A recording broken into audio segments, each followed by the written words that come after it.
प्रातः क्लास चल रहा था। 13/5/1964 बुधवार। छठे पेज की आदि में बात चल रही थी।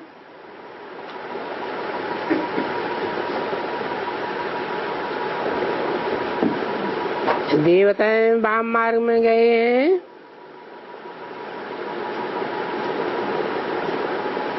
तो उनके गंदे चित्र दिखाए हैं जगन्नाथ में। तो बस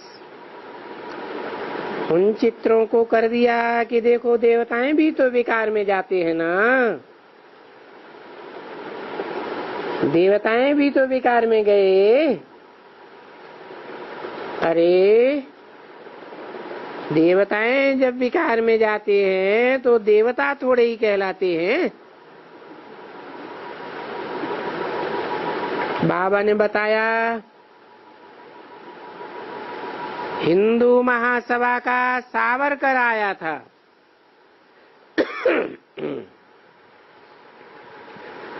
उससे सिर्फ पूछा कि आपका धर्म क्या है। धर्म का नाम लिखवाते तो है ना।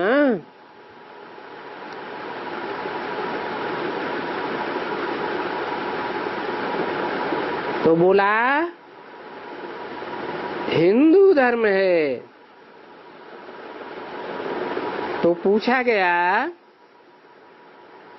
क्रिश्चियंस का धर्म क्राइस्ट ने स्थापन किया, बुद्ध का बौद्ध धर्म बुद्ध ने स्थापन किया, मुस्लिम धर्म मोहम्मद ने स्थापन किया, तो भला हिंदू धर्म किसने स्थापन किया?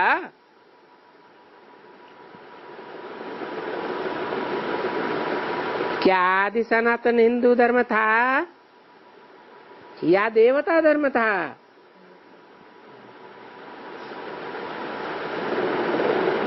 क्या तुम देवी देवताओं को हिंदू कहेंगे या देवता कहेंगे?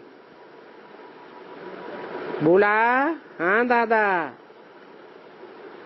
हम हिंदू तो नहीं कहेंगे, देवता कहेंगे। तो उनसे कहा कि फिर तुम देवताई कुल के हो ना, देवताई नस्ल के हो ना, देवी देवता धर्म के हो। बोला अभी कहाँ, अभी हम थोड़े ही देवी देवता धर्म के हैं, अभी तो हम असुर हैं, क्योंकि हम कोई पवित्र थोड़े ही रहते हैं, तो हम तो असुर हैं। तो उनको बोला अच्छा चलो अब आओ, तुमको असुर से फिर देवता बनावे। तो बोला हमको फुर्सत कहाँ है, बस देखो बात ही बातें करते रहते हैं। ये भी बड़े बड़े आदमी, महासभा का प्रेसिडेंट, अब वो अभी तक जीता है या मर गया पता नहीं क्या हुआ। तो देखो कोई मनुष्य को कुछ पता ही नहीं है। बाप बैठ करके समझाते हैं, देखो माया तुमको कितना मूर्ख बनाती है कोई दुनिया में एक भी विद्वान आचार्य जिसको बाप रचयिता और रचना का पता हो? मनुष्य रचयिता और रचना को जाने कोई जानवर थोड़े ही जानेंगे। तो देखो, बाप बैठ करके बच्चों को इतना सिखलाते हैं, कितना समझाते हैं, बच्चों को भी समझाते रहते हैं, कन्याओं को भी, कि देखो बच्चियों खबरदार रहना, ये माया बड़ी कड़ी है। इस समय में माया बहुत तमोप्रधान है, पछाड़ने में बिल्कुल ही देरी नहीं करती है। दिखलाते हैं, अरे हमारा 10, 12, 15 वर्ष का बच्चा, इतना वर्ष हुआ ज्ञान लेते लेते, अरे वो मर गया, माया ने थप्पड़ लगाई। अभी इतना हो गया जो करके शादी की, और सो भी ऐसी गंदी बन गई जो बात मत पूछो। बस एकदम नाक से पकड़ करके गटर में डाल देती है। इतनी कड़ी है माया, क्योंकि तमो प्रधान अर्थात रुस्तम बनी हुई है, एकदम सामना करती है। तो ये लड़ाई है ना, युधिष्ठिर के लिए युद्ध स्थल है, ये युद्ध का मैदान है। अभी वो युद्ध तो नहीं है, यहाँ तो ये गुप्त माया का युद्ध है। तुम बच्चे देखो कैसे शान से बैठे हो, यहाँ कोई है हथियारों वगैरह की बात? गीता में, भागवत में, महाभारत में देखो क्या दिखलाया है। तो बाप कहते हैं बच्चे, अभी बार बार बाप समझाते हैं, अपना पूरा कल्याण चाहो तो अपन को देही अभिमानी आत्मा समझो। देह होते हुए भी अपन को आत्मा समझो।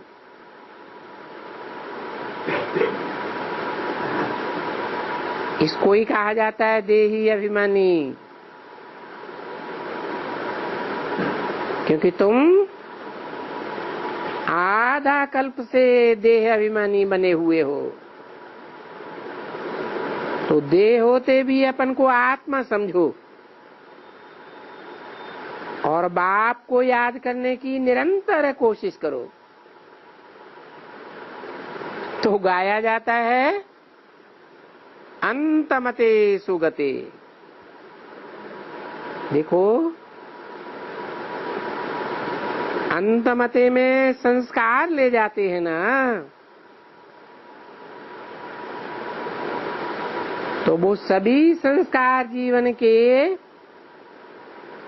सामने आकर के खड़े हो जाते हैं। पापात्मा है तो पापात्मा के संस्कार सामने खड़े हो जाएंगे। फिर पापात्मा के घर जन्म मिलता है। पुण्यात्मा है तो पुण्यात्माओं के घर में जन्म मिलता है। इसलिए अंतमते के लिए पाप विनाश हो, उसके लिए बहुत टाइम लगता है। इसलिए निरंतर जितना हो सके, जहां तक हो अंत तक तुम्हारा पुरुषार्थ चलेगा। इस बात का है, किस बात का पुरुषार्थ चलेगा है? आत्मिक स्थिति में रहने का पुरुषार्थ चलेगा। इसलिए अपन को पहली बात है कि देही अभिमानी भव। अपन को आत्मा निश्चय करो, पक्का करो कि परमात्मा हम आत्माओं को पढ़ा रहे हैं। परमात्मा जो है, जैसा है, हमको आप समान बनाए रहे हैं। क्या कहा है? कौन बनाए रहे हैं?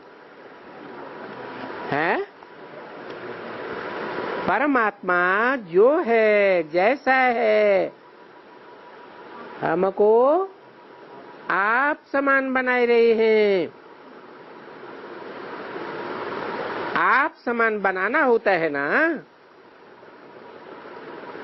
13-5-64 की वाणी का 7वां पेज। बैरिस्टर है तो आप समान बैरिस्टर बनाएगा। सर्जन है तो आप समान सर्जन बनावेगा। पीछे बात आती है पुरुषार्थ अनुसार। वो ही सर्जन मास में लाख रुपया कमाते हैं। तो ये बात याद रख लेना। बाबा ने ऐसे देखे हुए हैं, अरे लाख तो क्या बहुत कमाते हैं। एक एक केस का एक ही दिन में लाख रुपया कमा लेते हैं। सो पदमपति साहूकार उनके पास जाएंगे तो उनको कुछ कम थोड़े ही मिलता है। बैरिस्टर है, एक एक केस के ऊपर लाख रुपया कमा लेते हैं। ये बच्चे अगर कुछ पढ़ें तो जानते होंगे, कलकत्ते में एक सिन्हा था जो जाकर के प्रीवी काउंसिल में मेंबर बना।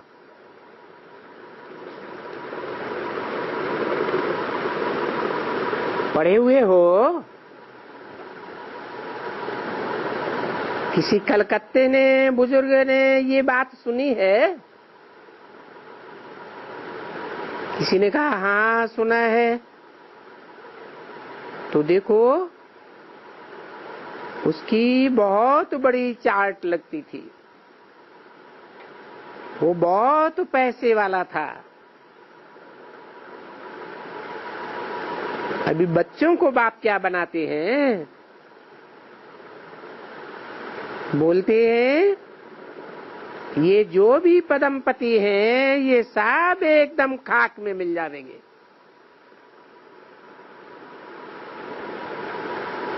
क्योंकि मैं तो गरीब निवाज हूँ।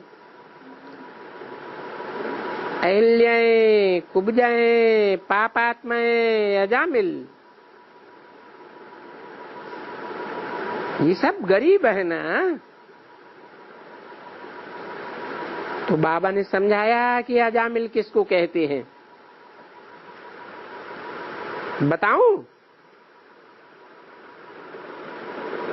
है किसको कहते हैं? जो बाबा के बन करके बाबा की सर्विस करते करते फिर बाबा को ही फारकती दे देते हैं और भेड़ बकरियों से जाकर मिल जाते हैं। बकरी क्या करती है? क्या बोलती है? मैं स्वर्ग स्थापन करूंगी। ब्रह्मा बाबा तो मर गया, मम्मा तो खलास हो गई, अब स्वर्ग कौन स्थापन करेगा? मैं स्थापन करूंगी। देखो त्रिमूर्ति में मेरा फोटो छपा हुआ है। तो देखो ऐसे ऐसे भी यहाँ हैं जो बाबा के बनते हैं फिर फारकती दे देते हैं। तो समझते हैं ये शायद जन्म जन्मांतर का कोई बहुत अजामिल होगा। क्या? एक जन्म का नहीं, कई जन्मों में इस आजा माने बकरी से मिलकर के रहा होगा और बाबा को, शिव बाबा को छोड़ दिया होगा। अब बताओ जन्म जन्मांतर का जामिल कौन होते हैं जास्ती से जास्ती? है जन्म जन्मांतर का अजामिल जास्ती से जास्ती कौन बनते हैं? है बताओ। हैं न वो तो ढेर सारे हो गए, लेकिन जास्ती से जास्ती जो सबसे जास्ती अजामिल बनता हो वो कौन बनता है? है? अरे किसी ने धीरे से बोला है? ओ माता बोल रही ब्रह्मा बाबा सबसे जास्ती अजा। वो क्या करती है? अजा मानी बकरी। मैं स्वर्ग स्थापन करूंगी। तो ब्रह्मा बाबा किससे मिल गए? हैं? अरे मिल गए कि नहीं मिल गए? मिल गए। तो देखो ये बाबा ने समझाया। आज उन बच्चों को जाना है, थोड़ा ऐसे कर देते हैं। बाबा ने समझाया देखो ये लड़ाई वाले लोग होते हैं ना, जानते हो कि उनका तो है ही मरने मारने का संस्कार। फिर लड़ाई वालों के क्या संस्कार होते हैं? युद्ध करने वालों के मिलिट्री में जो योद्धा होते हैं, सिपाही होते हैं, उनके क्या संस्कार होते हैं? या तो मरेंगे या मार देंगे। लड़ाई के मैदान के यही संस्कार होते हैं। संस्कार आत्मा का ही है। फिर जब वो जन्म लेते हैं, भला कोई भी गृहस्थी के घर में जन्म लेते होंगे, फिर भी अपने पूर्व जन्मों के संस्कारों के अनुसार कहाँ चले जाएंगे? है? कहाँ जाके भर्ती होंगे? हैं? अरे मिलिट्री में जाके भर्ती होंगे, लड़ाई के मैदान में चले जाएंगे। वो संस्कार ले आए हुए हैं। कौन है? बाबा का ध्यान किधर जा रहा है? हैं? वो संस्कार लेकर यहाँ आए हुए हैं। काहे के संस्कार? लड़ाई के संस्कार। यहाँ कौन सी लड़ाई है? हिंसक लड़ाई है या काम क्रोध लोभ मोह अहंकार माया की लड़ाई है? तो पिछले जन्म में भी लड़ाई लड़के आए थे और अभी भी लड़ाई लड़ रहे हैं। अनुभव होता है? या तो मरेंगे या मार देंगे।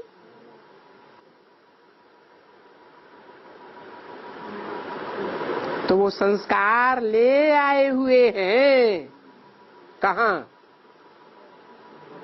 कहाँ ले आए हुए हैं? है? अरे यहाँ की बात बताई, वैसे ही जैसे इनकी बात बताई, वैसे ही बहुत समय से वैश्यालयों में जो वैश्याएं रहती है ना, क्या वैश्यालयों में वैश्याएं होती है ना, वो कोई भी घर में अच्छा ही जन्म लेंगी। कोई वैश्या मान लो कोई घर में जाकर के अच्छा जन्म ले, या बड़े घर में भी जाके जन्म लेंगी, तो वो उनके पूर्व जन्मों के संस्कारों के अनुसार वहां से निकलेंगी। क्या जन्म लेंगी, बच्ची होंगी, फिर बड़ी होगी, बच्ची नौजवान होगी तो कहाँ चली जाएगी, हैं? वहां से निकलेंगी और वैश्यालय में ही चली जाएगी। पीछे वैश्यालय तो तुम समझते ही हो, हैं कि नहीं समझते हो? एक फर्स्ट क्लास, एक सेकंड क्लास, एक थर्ड क्लास वैश्यालय। क्या वैश्यालय में भी ग्रेड्स होते हैं? फर्स्ट क्लास वैश्यालय का तुम बच्चों को मालूम नहीं है? मालूम है किसी को? तुम बच्चों को मालूम नहीं। अच्छा, माने तुम बच्चों को क्या मालूम है? फर्स्ट क्लास का तुम बच्चों को मालूम नहीं है, फिर सेकंड थर्ड क्लास का मालूम है? फर्स्ट क्लास का मालूम नहीं है। वो बड़े बड़े आदमियों के लिए फर्स्ट क्लास जो वैश्या होती है, वो बड़े बड़े आदमियों के लिए गुप्त रहती है। क्या बड़े बड़े आदमी जानेंगे, वो जानते हैं कि हमारे पास आती है, गुप्त रहती है, दुनिया को पता नहीं होता। तो देखो ये खराब संस्कार जो फिर ऐसे जो होते हैं, कुछ समय से वो यहाँ आकर के जब ज्ञान लेती हैं तो उनका वो संस्कार यहाँ ज्ञान में आने से निकल पड़ता है। क्या बाबा की बनती है, फिर बाबा की बनने के बाद कुछ समय के बाद उनके वो वैश्यावृत्ति के संस्कार बाहर आ जाते हैं। शायद समझते हैं, शायद हम समझते हैं कि ये कोई पूर्व जन्म में वैश्या थी जो यहाँ बाबा के ज्ञान में आकर के बाबा की बन करके भी और दूसरों के आगोश में आ गई। बाप का बन करके बाप का वर्षा लेते लेते एकदम जाके गिर पड़ी। तो देखो ये सब बाप बैठ करके अच्छी तरह से समझाते हैं। समझ में आ गया? अरे अच्छी तरह से समझ में आ गया। ये दुनिया में जो वैश्यालय चले हैं, first class, second class, third class, उनकी शूटिंग कहाँ होती है? यहाँ होती है। तो बाप अच्छी तरह से समझाते हैं कि जन्म जन्म के जो संस्कार हैं वो साथ में यहाँ आते हैं। तो जन्म जन्म के पाप भी तो इकट्ठे होते रहते हैं ना। इसलिए बच्चों को बहुत योग चाहिए। तो जन्म जन्मांतर के विकार विनाश हो जाएं, अंत तक विनाश होते रहे। बाबा अपना भी बतलाते हैं। क्या यही नहीं दूसरों को बतलाते हैं। कौन बाबा है? कौन बाबा? अरे उस समय कौन बाबा था? हाँ, बाबा अपना भी बतलाते हैं, मम्मा का भी बताया। देखो कितना योग में रहते हैं, कितना पुरुषार्थ करते हैं, कितनों को आप समान बनाते, तो भी अभी तक भी कर्मातीत अवस्था नहीं होती है? कुछ न कुछ खांसी, ऑपरेशन, फलाना फलाना। ऐसे नहीं है कि सबका ऐसे होता होगा, नहीं। कोई का क्या संस्कार, कोई का क्या संस्कार पुरुषार्थ में अटक डालता है। सबका अपना अपना संस्कार है। तो जन्म जन्मांतर का बहुत बोझा है। अब वो बोझा कैसे उतरे? तो जितना हो सके बाप को याद करो। बाबा आप कितने मीठे हो। क्या कितने मीठे हो? जन्म जन्मांतर की गुप्त बातें सारी खोल के रख देते हो, हैं? बाबा आप कितने मीठे हो। न मन न चित्त। क्या हमारे मन में तो ये बात मन में भी न थी, चित्त भी नहीं था। अभी आप फिर से आ गए हो। ये बात कोई दुनिया थोड़े ही जानती है। क्या बात? कि आप फिर से आ गए हो। किसी शास्त्र में लिखा हुआ है बाबा आते हैं तो क्या करते हैं? 13-5-64 की वाणी का 8वां पेज। वंडरफुल बात लिखी हुई है गीता में, भागवत में और पुराणों में। वहां रामायण की कथा, फलाने की कथा है कुछ नहीं। कोई रामायण की ऐसी कथा हुई ही नहीं है त्रेता में, बिल्कुल नहीं हुई। न कौरव पांडवों की कोई हिंसा की बात है। अब देखो बात कैसी है। अभी तुम तो जग गए हो ना। इस समय यादव कौरव पांडव क्या करत भय, तो तुम समझते हो।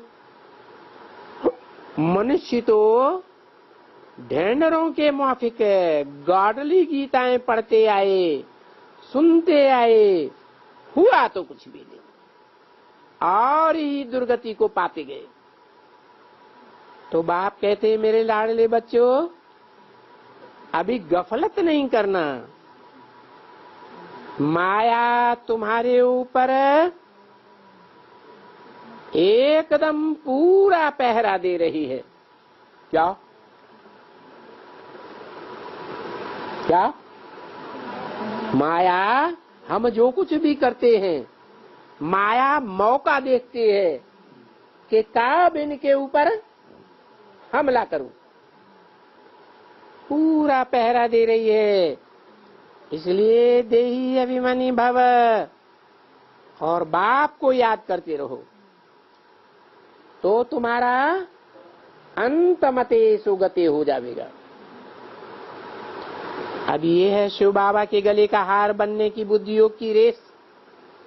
बस इसमें ही समझो सब कुछ है। भारत का प्राचीन राजयोग कहते हैं ना, परंतु प्राचीन योग को कोई समझते थोड़े ही है।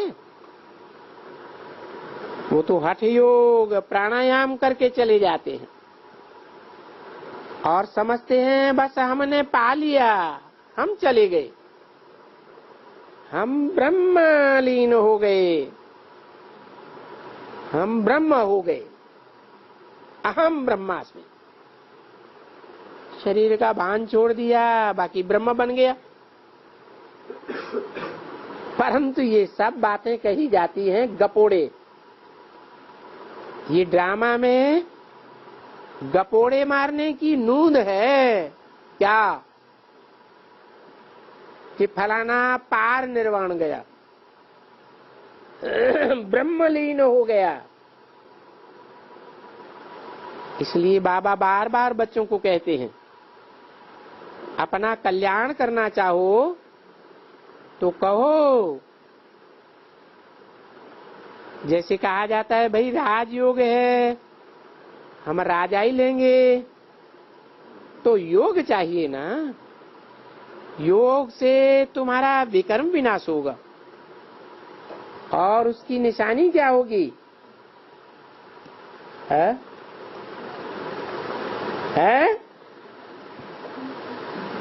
जब योग से तुम्हारा विकर्म विनाश होगा तो उसकी निशानी क्या होगी? हर्षित हो जाएंगे। क्या? बोझा किसी के ऊपर हो और बोझा उतर जाए, ढेर सारा बोझा सर के ऊपर से उतर जाए तो हल्कापन महसूस होगा कि नहीं? तो हर्षित महसूस करेंगे। हम ईश्वर की संतान और हम ईश्वर से अपना भविष्य बनाए रहे। परंतु इसे कलयुग में तो राजी नहीं कर सकेंगे। इस कलयुग में क्या रखा हुआ है?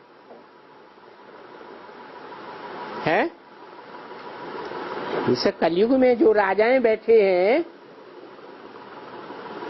प्रधानमंत्री, प्रेसिडेंट, बड़े बड़े मिनिस्टर,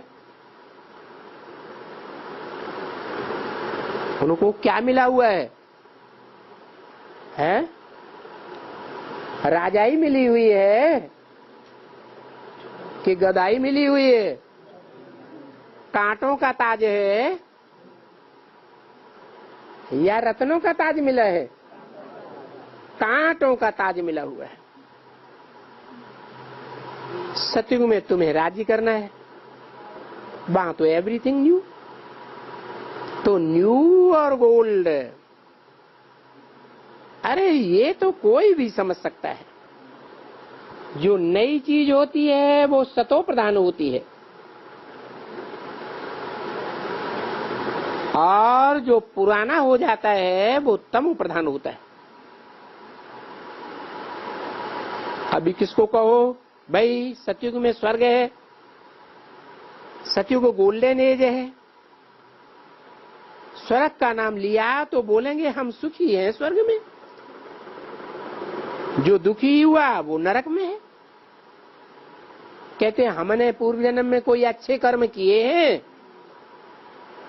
तो हमको सुख मिल रहा है,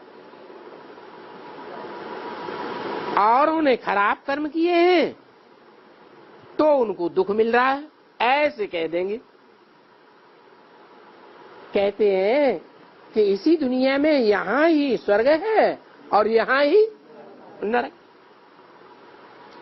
तो बाप ने समझाया मैं तो आया हूँ बच्चों को सदा सुखी बनाने के लिए।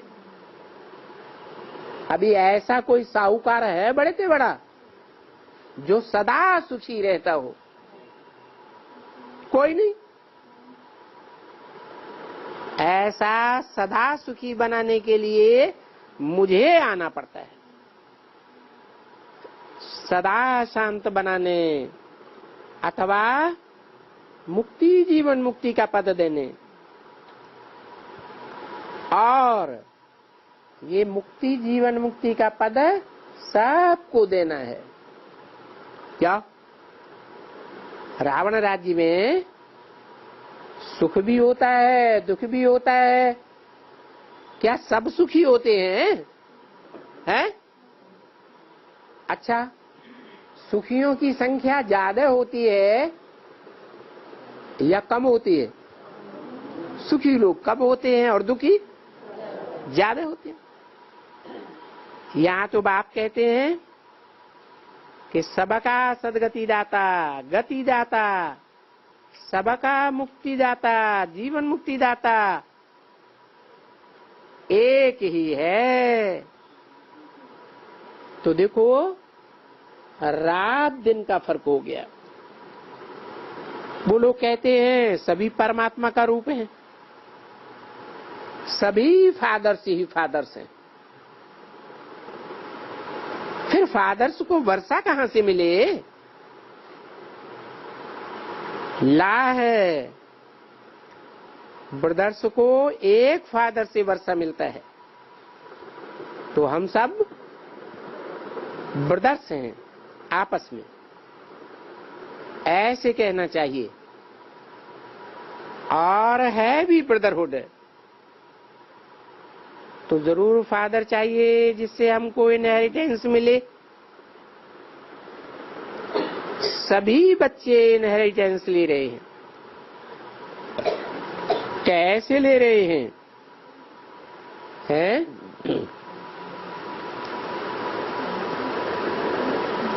कैसे? सुख और शांति का उत्तराधिकार बाप से ले रहे हैं।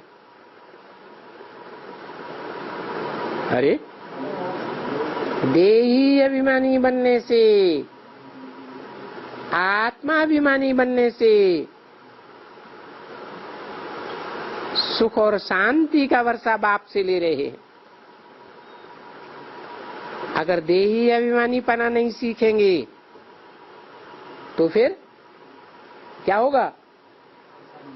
सुख और शांति का जन्म जन्मांतर का वर्षा भी नहीं मिलेगा। तो यही तुम्हारी मंजिल है, और ये बहुत बड़ी मंजिल है। ऐसे थोड़े ही है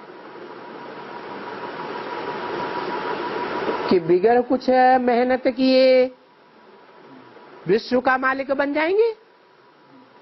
बन जाएंगे हैं? अरे, विश्व का सुधारने वाला बाप मिल गया, हमको क्या चिंता? बाप मिला है तो विश्व की बादशाही हमारी। मेहनत कुछ नहीं करेंगे तो मिल जाएगी। जैसे कहते ना, बिन कमाई नान का मुझे, ये बहुत बड़ी कमाई है। ये सब जो भी तुम देखते हो, पदमपति, करोड़पति, फलाना फलाना, ये जैसे कि आजकल जाकर के बिजली में जलाते हैं ना,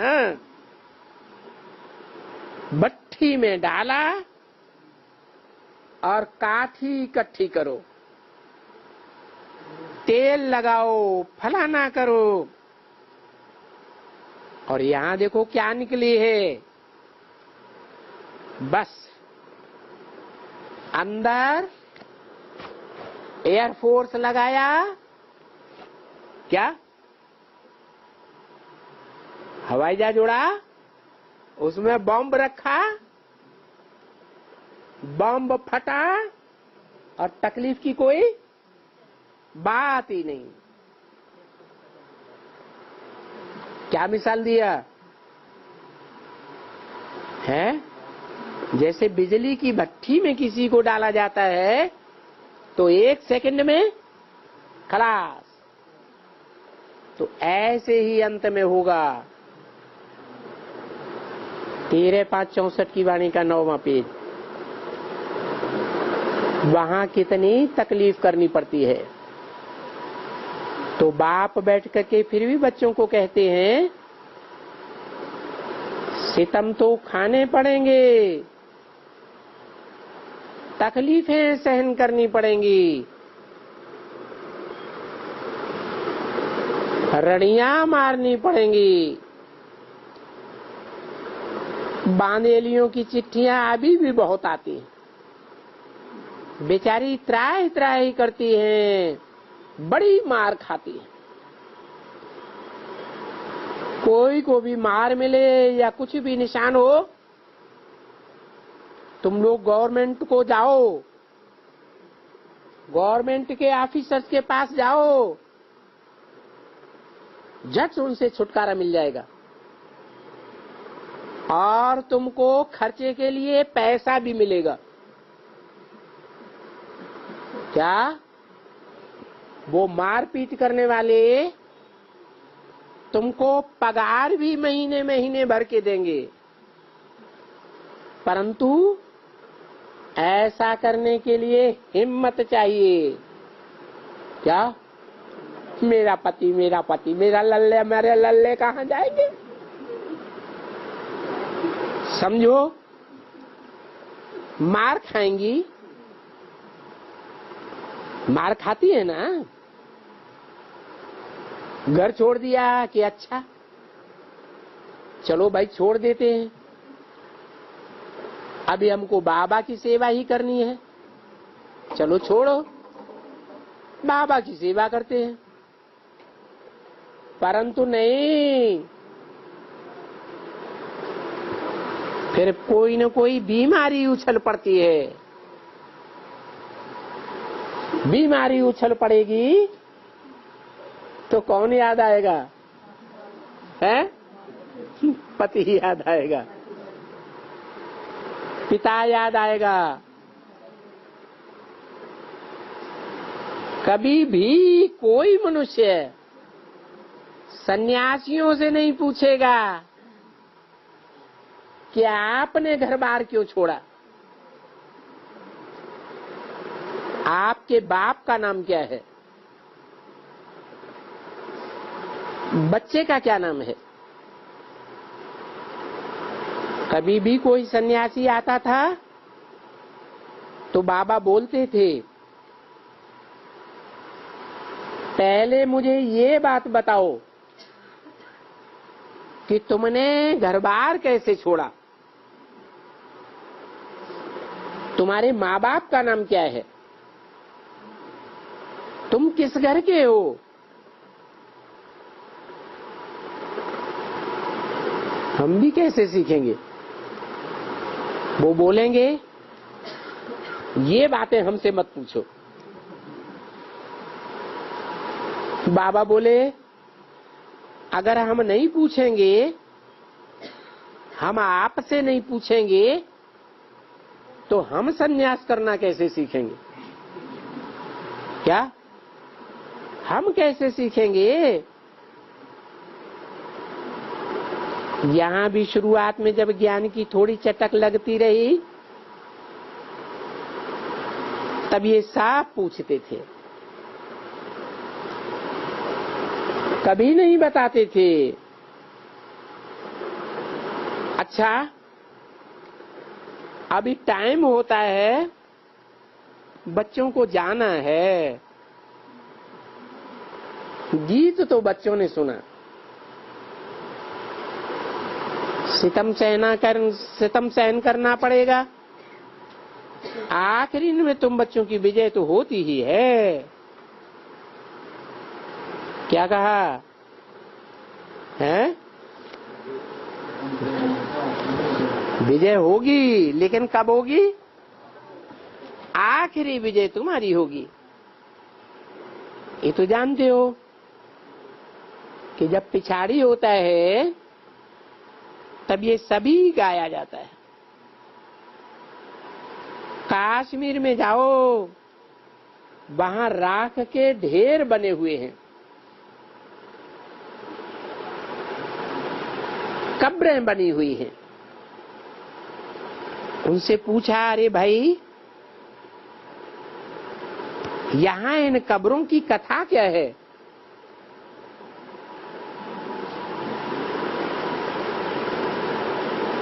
एक महात्मा भगवान अवतार आया था, तो सामने से कोई ने निरादर किया तो ऐसे आंख से देखा और वो सांप जल पड़े, जल गए। क्या? कहाँ की बात बताई है? काश्मीर की बात बताई, जहां ढेर के ढेर राख के ढेर बने हुए थे, कब्रें बनी हुई थी। ऐसी कुछ कहानी है। अभी तुम मालिक बने हो, बाबा की याद में रहते, जानते हो ये दुनिया सारी क्या हो जाएगी? भस्म हो जाएगी, राख की ढेर हो जाएगी, खलास हो जाएंगे। ऑटोमेटिकली खलास होना ही है? मिसाल किसका दिया है? अरे काश्मीर का मिसाल दिया। काश्मीर को हिंदुस्तान पाकिस्तान वाले क्या समझते हैं? हैं? क्या समझते हैं? अरे काश्मीर की धरणी को हिंदुस्तान वाले, पाकिस्तान वाले भी काश्मीर के लिए जो लड़ाई लड़ते रहते हैं, किस लिए लड़ते रहते हैं? समझते हैं काश्मीर स्वर्ग है, स्वर्ग समान है। लेकिन वहां राख की ढेरियां भी है। उन ढेरियों के बारे में कथा क्या बताई? क्या कथा बताई? एक महात्मा भगवान अवतार आया हुआ था, है? उस भगवान अवतार का सामने वालों ने निरादर कर दिया, उसका असम्मान कर दिया। तो क्या हुआ है? उसने भूटान देश है ना एक तरफ, ऐसे करके देखा और सब जल मरे। है कहाँ की बात? असली बात कहाँ की है? यहाँ की बात है। अभी तुम तो मालिक बनने वाले हो, काहे के? स्वर्ग के मालिक बनने वाले हो। क्यों? तुम क्यों मालिक बनने वाले हो? वो क्यों राख के ढेर बन गए हैं?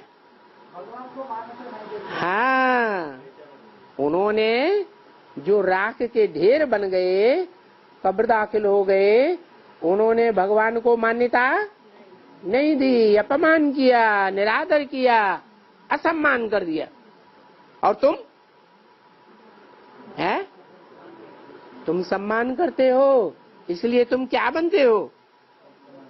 तुम स्वर्ग के काश्मीर के मालिक बनते हो, जहां ढेर के ढेर फूल ही फूल होंगे, कांटों का, दुखदाई कांटों का नाम निशान भी नहीं।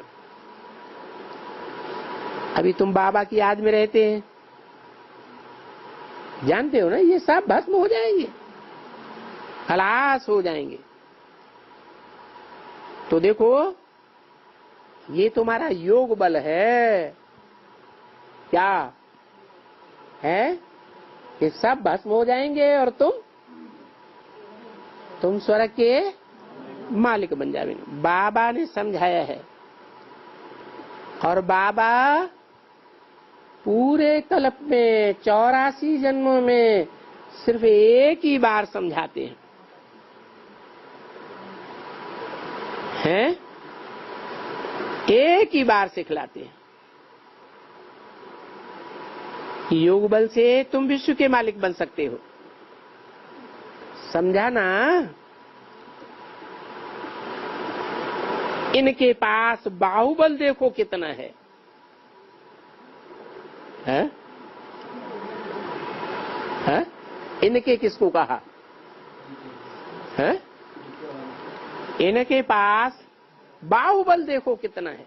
किनके पास है? है?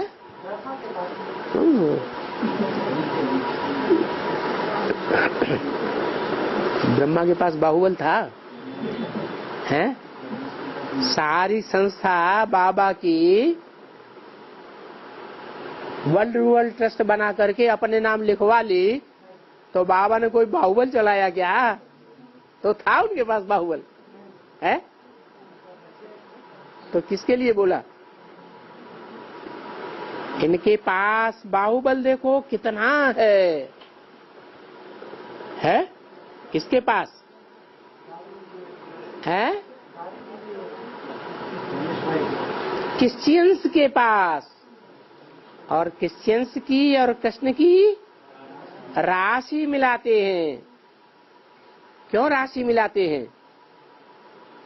जरूर कोई बहुत बातों में समानता है। जैसे क्रिश्चियंस के पास बाहुबल बहुत है, ऐसे ही जब कृष्ण की आत्मा तमो प्रधान बनती है तो उसके पास भी, ये तो 64 की बात है? 64 में ब्राह्मणों की दुनिया का मध्यकाल था या अंतकाल था? है? मध्यकाल कहेंगे। तो इनके पास बाहुबल बहुत है, क्योंकि क्रिश्चियंस से इनकी भी राशि मिलाई जाती है। किनकी? कृष्ण अर्थात ब्रह्मा बाबा की। तो जब ये शरीर छोड़ने के बाद सूक्ष्म शरीर धारण करेंगे तो ये हनुमान बनेंगे या नहीं बनेंगे? हैं? और हनुमान के पास बाहुबल बहुत होता है या नहीं होता है? बहुत बाहुबल। देखो अभी क्रिश्चियन धर्म में इतना बल है, अगर ये दो भाई आपस में न लड़ें और मिल जावे तो ये विश्व का मालिक बन सकते हैं। परंतु ये ला नहीं है जो बाहुबल वाले आपस में मिलकर के एक हो जाए। विश्व का मालिक तो हमारा लाडला कृष्ण था। किसने बोला है? बोलो, विश्व का मालिक कौन था? है? हमारा लाडला कृष्ण था। ये किसने बोला? हमारा क्यों बोला, मेरा क्यों नहीं बोला? है? अरे अरे किसने बोला? ये मुरली कोई बोल रहा है ना, कौन आत्मा बोलती है? शिव बाबा ने बोली, शिव बाप ने बोली। शिव बाप ने बोला कि हमारा बच्चा जो है लाडला कृष्ण। लाडला कृष्ण कैसे? विश्व का मालिक था। अरे विश्व का मालिक सतयुग में होता है या संगम में होता है? विश्व धर्म की आत्माएं 500-700 करोड़ मनुष्य आत्माओं का मालिक सतयुग में होगा या संगम में होगा? संगम की बात है। राधे कृष्ण थे ना, जिनका शास्त्रों में गायन है, जिन राधे कृष्ण का गायन है वो संगम युग के हैं या सतयुग के हैं? संगम के हैं। वो शाहजादी, वो शाहजादा क्यों फिर विश्व का महाराजा महारानी बनते हैं? कौन शाहजादी है? अरे राधे शाहजादी। किसकी शाहजादी? अरे चंद्रवंशियों की शाहजादी। और वो शाहजादा किसका शाहजादा? सूर्यवंशियों का शाहजादा, जो विश्व के मालिक महाराजा महारानी बनते हैं। ड्रामा में है ही उनका, तो फिर वो लोग कैसे बन सके? छोटेपन में बच्चे आखानी पढ़ते हैं, बरोबर दो बंदर बिल्ले लड़े और मक्खन बिल्ला खा गया। ये कृष्ण का मक्खन है ना, विश्व की बादशाही। ये जो माताएं देखती हैं बहुत करके कि कृष्ण मुख खोलते हैं तो उनके मुख में मक्खन का चाणा डालती हैं। माताएं क्या करती हैं? माताएं कृष्ण के मुख में मक्खन का गोला डाल देती है। तो अब मक्खन नहीं पड़ा हुआ है, वो बच्चों की सारी सृष्टि दिखलाते हैं। क्या कृष्ण के मुख में क्या दिखाया? क्या साक्षात्कार कराया माताओं को? माता को है सारा विश्व स्वर्ग दिखाते हैं। यहाँ कोई मक्खन की बात नहीं है। शास्त्रों में तो क्या क्या बकवाद लिख दी है। बाप बैठ करके समझाते हैं कृष्ण के मुख में सारी सृष्टि का मक्खन आ जाता है। क्या कृष्ण के मुख में सारी सृष्टि का मक्खन आ जाता है ना? मक्खन की लड़ाई क्या महाभारत में काय की लड़ाई है? अरे कोई बात की लड़ाई है या नहीं? अच्छा, रामायण में काय की लड़ाई है? अरे देवासुर संग्राम में किसकी लड़ाई है? किस बात की लड़ाई? अरे चाहे देवासुर संग्राम हो, चाहे महाभारत लड़ाई हो, चाहे रामायण की लड़ाई हो, ये पवित्रता की लड़ाई है ना। सीता कहो, द्रौपदी कहो, लक्ष्मी कहो, इनके ऊपर लड़ाई हुई ना। तो ये जो देवियां हुई हैं जिनके ऊपर इतनी बड़ी बड़ी लड़ाइयां दिखाई हैं, ये पवित्र थी या अपवित्र थी? है पवित्रता ही संसार का सार है। इस प्योरिटी के ऊपर भारत के राजाओं ने अपनी राजाइयां गंवा दी हैं। तो है ये कहीं की लड़ाई है ना, ये मक्खन की लड़ाई। अच्छा, बाबा अभी बंद करते हैं क्योंकि बच्चों को जाना है। लड़ाई चल रही है ना इधर उधर, है कहीं लड़ाई में घिर न जाए। क्या बच्चों से यहीं विदाई ले लेंगे? इसको तो कहा था ना, तुम सभी ब्रह्मा कुमारी का अर्थ क्या है? ब्रह्मा कुमारी का क्या अर्थ है?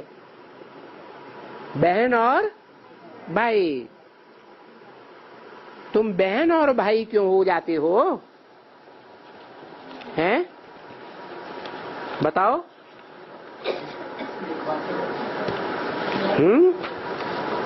एक बाप के बच्चे हैं तो भाई और बहन हो जाते हैं। बहन और भाई कभी क्रिमिनल असॉल्ट करते हैं क्या? ये क्रिमिनल असॉल्ट में बड़ा दोष है एकदम। ये भाई बहन के बीच हो नहीं सकता है। तो इस हिसाब से बाबा ने यह युक्ति रची है। क्या है?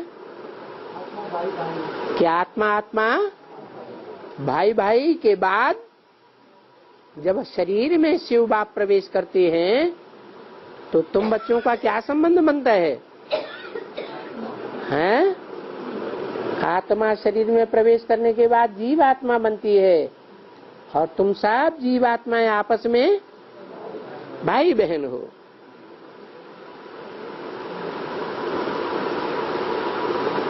प्रजापिता ब्रह्मा ने जब रचना रची होगी तो सब ब्रह्मा कुमार कुमारी होंगे ना। सब माने कौन है? प्रजापिता ब्रह्मा ने जब रचना रची होगी तो जो भी रचना रची होगी प्रजापिता ब्रह्मा ने, वो सब क्या होंगे? हैं? सब ब्रह्मा कुमार कुमारी होंगे ना। परंतु अभी तुम अर्थ सहित समझते हो। ब्रह्मा की कुमार और ब्रह्मा की कुमारियां। मनुष्य तो कुछ भी नहीं समझते। क्यों ब्रह्मा कुमार कुमारियां? जरूर पवित्रता में रहते होंगे। कितने निकलेंगे? है ऐसे कितने निकलेंगे प्रजापिता ब्रह्मा कुमार कुमारियां?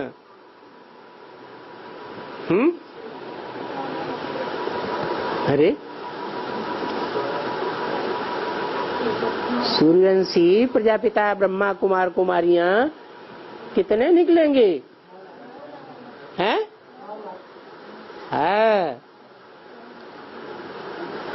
ये भाई बहन कभी क्रिमिनल साल कैसे करते होंगे?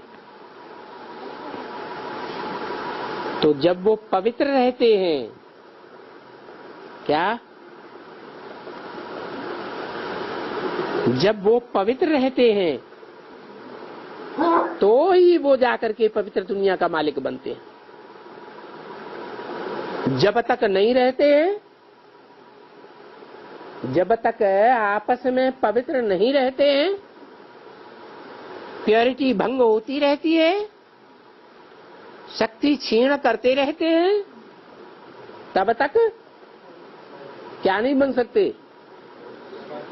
पक्के पक्के प्रजापिता ब्रह्मा कुमार कुमारियां नहीं बन सकते। फिर पवित्र दुनिया के मालिक भी नहीं बन सकते। कितना सहज बैठ करके समझाते हैं। समझती हो बच्ची?